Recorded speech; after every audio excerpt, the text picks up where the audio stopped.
கர்த்தர் ஸ்தோத்திரம். இந்த நாளிலேயும் தேவனுடைய வார்த்தையை கொடுக்க கர்த்தர் எனக்கு கொடுத்த பெரிய கிருபைக்காக நான் நன்றி சொல்கிறேன். இந்த நாளிலேயும் சங்கீதம் 55ஆம் அதிகாரத்தில் 22ஆம் வசனம் போட்டிருக்கு. கர்த்தர் மேல் உன் பாரத்தை வைத்து விடு, அவர் உன்னை ஆதரிப்பார், நீதிமானை ஒருபோதும் தள்ளாட விட்டார் அப்படின்னு வசனம் இருக்குது.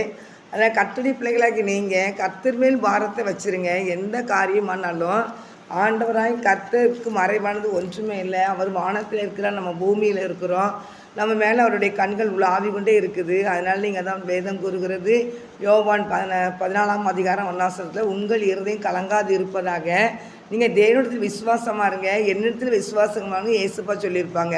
அன்னின் அன்பு சகோதர சகோதரிகளே, எந்த கலக்கத்துக்கும் எந்த வேதனைக்கும் நீங்கள் உங்களுடைய இருதயத்தை ஒப்பு கொடுக்காதபடி ஆண்டவர் மேலே நம்பிக்கையாக இருக்கும்போது ஆண்டவராய் கர்த்தர் நமக்கு நினைச்சிறார். அந்த காரியத்திலேருந்து ஒரு பெரிய விடுதலையை கர்த்தர் தருகிறாரு. அதனால் தேவனுடைய பிள்ளைகளாக்கி நம்ம பிலிப்பியரை பார்த்தோம்னா 4ஆம் அதிகாரம் போகிறதுக்கு கர்த்தருக்குள் எப்பொழுதும் நீங்கள் நினச்சிங்க சந்தோஷமாக இருங்கள், சந்தோஷமாக இருங்கள்ட்டு வேதம் கூறுகிறது. நீங்கள் எப்பவும் சந்தோஷமாக இருங்க.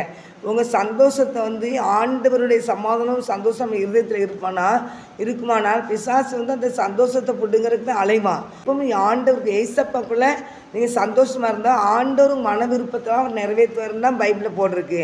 கர்த்தரிடத்தில் மனமகிழ்ச்சியாரு, அப்படின்னு உன் வேண்டுதலாம் உனக்கு நிறைவேற்றுவேன்னு ஆண்டவர் சொல்லியிருக்காரு. இப்போ ஆண்டவரத்தில் மனமகிழ்ச்சியாக இருக்கும்போது நம்ம வேண்டுதலாம் ஆண்டவர் என்ன செய்கிறாரு, தருகிறார், மகிழ்ச்சி ஆக்குறாரு. அதனால் நீங்கள் எதையும் குறித்து கலங்காதீங்க.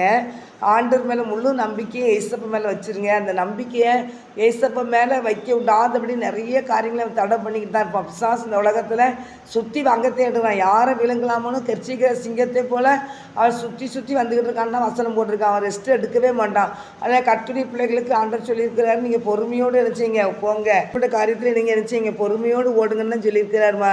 இந்த எபிரேயர் 12ஆம் அதிகாரம் 1 போட்டிருக்கோம். மேகம் போன்று இத்தனை திரளான ஜனங்கள் நம்ம சுற்றி இருக்கும்போது நெருங்கி வர பாவத்தையும் நம்மளை நெருங்கி வர எல்லா பாவத்தையும் எல்லாம் உதறி தள்ளிட்டு நமக்கு நீக்கப்பட்ட ஓட்டுறத பொறுமையாக போங்கன்னு அண்டு சொல்லியிருக்காரு. நீங்கள் பொறுமையாக போங்க, நிதானமாக போங்க. நீங்கள் பைபிள் படிக்கிற ஜெபத்தில் உறுதியாக இருங்க. கர்த்தர் உங்களை ஆசீர்வதிப்பார். எதையும் குறித்து கலங்காதீங்க. நீங்கள் ஆண்டவர் சமூகத்தில் என்ன வேணாலும் ஆண்டவர் சமூகத்தில் நீங்கள் முழங்கால் போட்டு ஜெபம் பண்ணுங்கள். கர்த்தர் ஒரு பெரிய காரியங்களை உங்களுக்கு செய்வார். அதனால் வேதம் கூறுகிறது பிலிப்பியர் 4ஆம் அதிகாரத்தில் 7-6 வசனம், நீங்கள் ஒன்றுக்கும் கவலைப்படாமல் எல்லாற்றையும் குறித்து உங்கள் விண்ணப்பங்களையும் ஸ்தோத்திரங்களையும் ஜெபத்திலும் வேண்டுதலும் தேவனுக்கு தெரியப்படுத்துங்களா ஆண்டவர் சொல்லியிருக்காரு.